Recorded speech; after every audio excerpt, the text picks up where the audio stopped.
bàkk bi jib na ñu ànd ak sama nijaay tonton Gallo Daouda Sall yi. macha allah salaamaaleykum comme yaa Oustaz ni nga ko waxee bu bàkk bi jibee ñu daal di toog fasalal leen li gën a fës ci ëttug yëglekaay yi tey li gën a fës ci ëttug yëglekaay yi dañu koy tàmbaleeg le soleil national tey la mu xëyee nag ne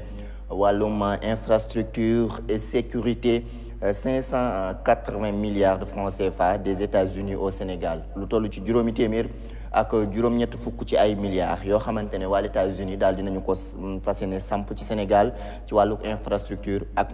taxawaay ci wàllum sécurité ñeenti accord yoo xamante ne maanaam akuk déggoo yaa Oustaz yu ñu daal di signé modèle démocratie bu Sénégal tamit nekk lu ñu rafetlu lool ñoom ñi nga xamante ne ñoo di waa États-Unis Anthony Blinken moom moo ko daal di xamle ndax daf fi ñëw ci benn visite ginnaaw ba mu seqee ak waxtaan ak président de la République Macky Sall fas yéene nag indi njàppandalam bokk na ci la nga xamante ne rafetlu na ko nee na nag wàllum pharmaceutique maanaam defarum garab ak lu ni mel taxawaayu Sénégal nekk na lu ñu ràññee lool ca l'États-Unis li ñu bëgg tamit bokk na ci def lii di Institut Pasteur foo xamante ne fi la ñuy defaree lu bëri ci ay vaccin moo xam ci àddina wërngal këpp waaye tamit rawatina ci l'Afrique wërngal këpp Sénégal mën libre ci wàllu defaru vaccin ak lu ni mel le soleil moom la daal di xëyee tey ci xëtam bu njëkk jox nañu information tamit ne kii di xalif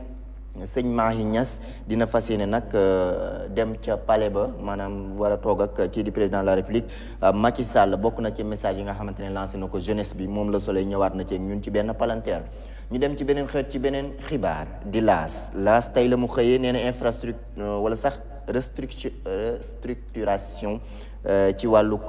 pêche ak développement secteur bi maanaam napp gi nu ñu mën a def ba lijjantiwaat ko jubbantiwaat ko bokk na ci tamit nu ñu ci mën a indi xarañta ba lañ siy sàkku ci ndam ñu mën ko ci am la CAPS exhibe sa force et interpelle l'État daal dinañu fexe nag ba wane seen doole te it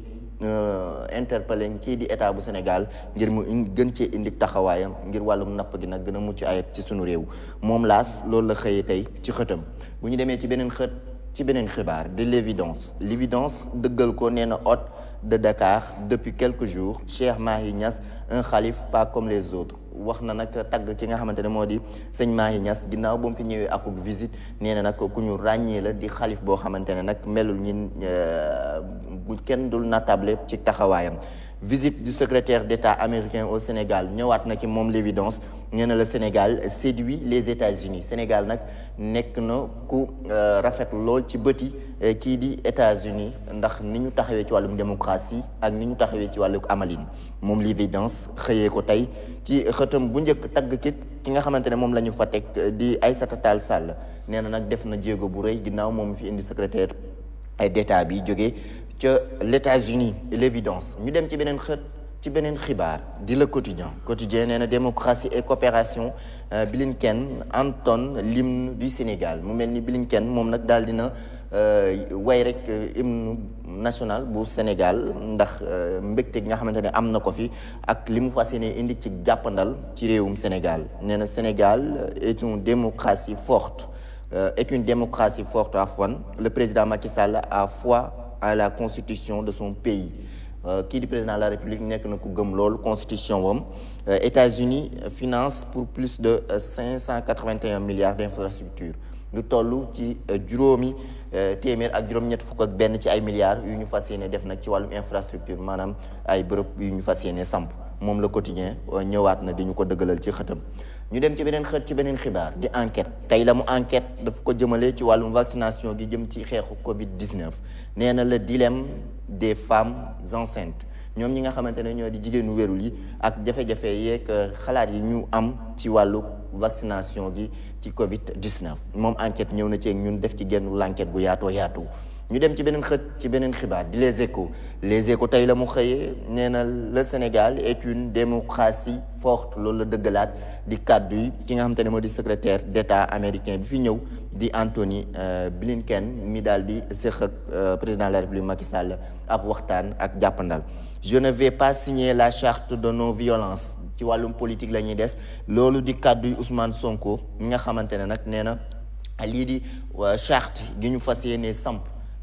cadre unitaire de l'islam dégg ngeen seen annonce gi ñu def bi passé ak ñi jóg taxaw ñëpp sàmm jikko yi ñi nga xamante ne jóg nañ ngir jàmm sax ci réew mi ak charte gi ñu wax ne mën nañu ko teg ngir képp koo xamante ne yaa ngi yëngu ci wàllum politique nga daal di ko signé ngir élection yu am jàmm ak salaam mën fi am kenn bañ cee ñàkk ba kenn wala am ci ay gaañu-gaañu waaye kii di Ousmane Sonko la mu yëkkati ci kàddu mooy ne je ne vais pas signer la charte de non violence nee na du signer lii di charte boobu di tere rek lépp lu jëm ci wàllug violence wala sax ay nasaxal jëmee ci nag loolu war na ko mën a signé nag. waaw loolu daal parce que ñoom ñi muy ci ñi nekk ci état bi ñi nekk ci kujje gi war nañ ko mën a signé ba nit ñi mën a am jàmm parce que xoolal mois de mars bi weesu li fi daanu ci ay bakkan ak liñ fi yàq ci alalu jàmbur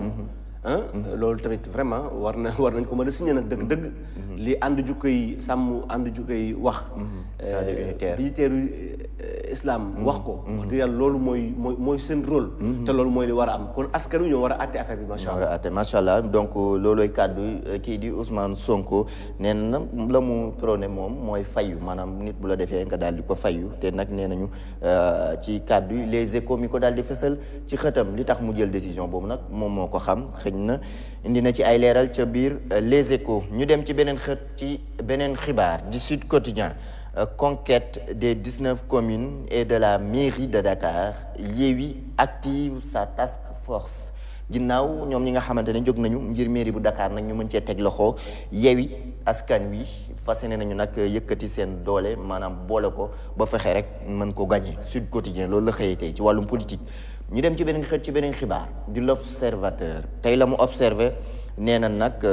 interview bi nga xamante ne def na ko ak Soham Wardini maire bu Dakar kii di Khalifa Sall la ville de Dakar et moi nee na digganteem ak Khalifa Sall ak ville bu Dakar moom Soham Wardini indi na ci ay leeral yu yaatoo yaatu digganteem ak Khalifa digganteem ak mairie bu Dakar ak taxawaayam ak lam ci fas yéene indi ci coppite moom l'Observateur loolu la séq ak waxtaan ak moom observé ko tey jile ñu dem ci beneen xët ci beneen xibaar yaa oustaz de Vox Populi nee na il n'y aura pas d'élection le 23 janvier 2022 loolu nag di kàddu yi ki nga xamante ne moo di Barthélémy Diaz ci wàllu scrutin bi ak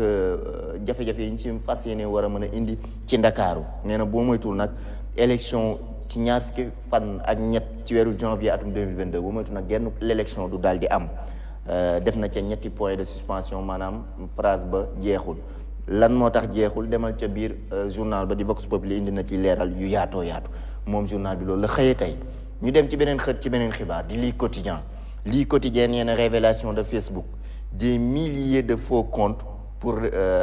déstabiliser le Sénégal yow sa réseaux sociaux yi ay faux comptes yu am pagaille yoo xamante ne li leen tax a jóg lenn rek la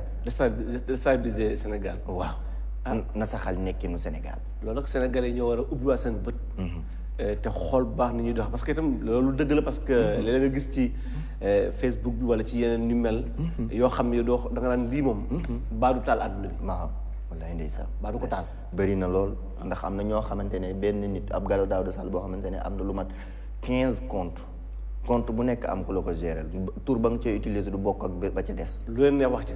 wax ca lu leen neex def ci donc loolu yëpp Facebook daal di ko révéler lii quotidien ñëw ci ñun di ñu ko xamal ci xëtam bu njëkk ñu dem ci beneen xët ci beneen xibaar yow sax di source A nee na pourquoi les préfets refusent toujours ginnaaw ña nga xamante ne dañ leen bañaloon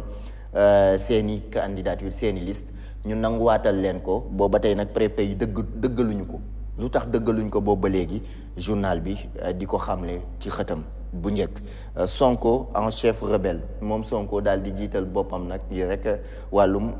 wane boppam ak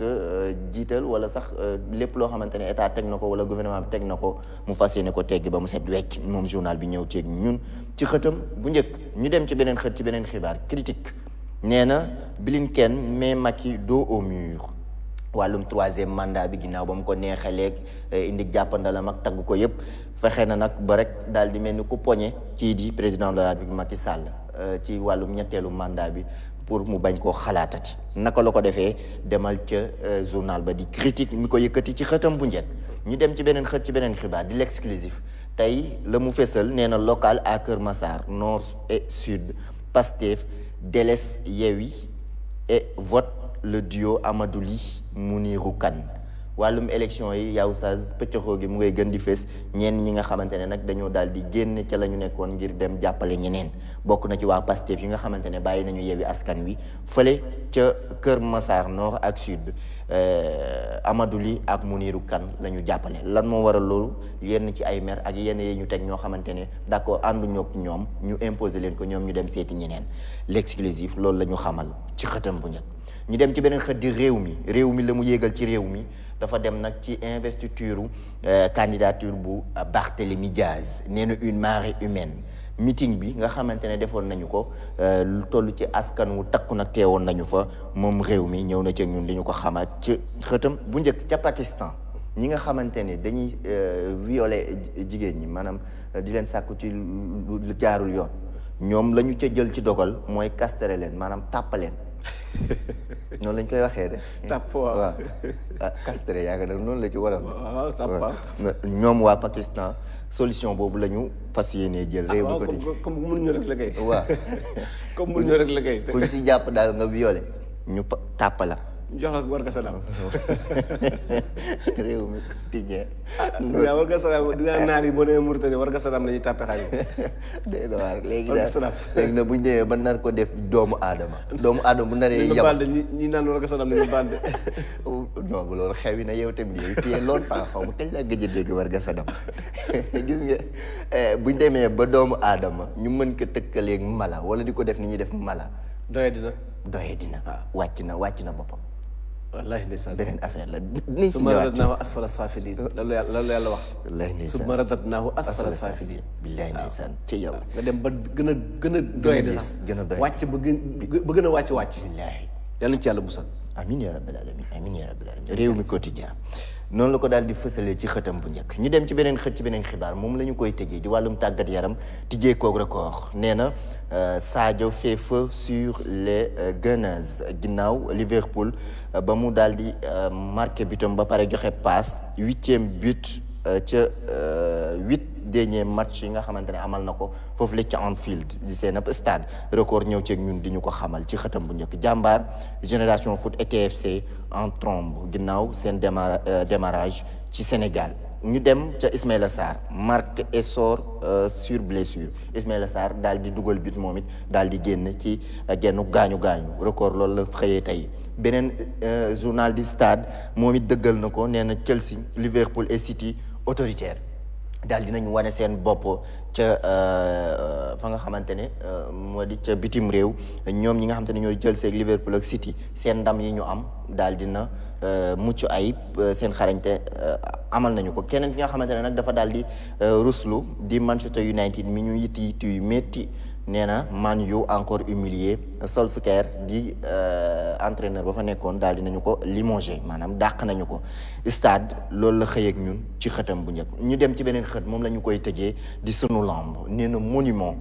de la renaissance entraînement Tapha Tine arpente les 198 marches pour battre Boy Niang moom Tapha Tine mu ngay entraîné wu bu baax a baax nag ngir rek daan kii di Boy Niang lu toll ci téeméer ak juróom-ñeent fukk ak juróom-ñett yu escalier yi mu ngi koy daal di yéeg a ko wàcc lépp rek ngir mën a jàpp keroog bu sëggeeg Boy Niang mën a am ndam Boy Niang 2 ngir mën a am ndam fa moom loolu nga defas ci ëttug yëglekaay yaa Oustaz. xanaa ma jaajëfal la bu baax a baax sama nijaay tonton Gallo Daouda Sall macha allah am na solo mais yow déggoon naa ngay xëccu meeru Tëngéej bi de ana ko mujj bàyyi. dama ko mujjee bàyyi. man de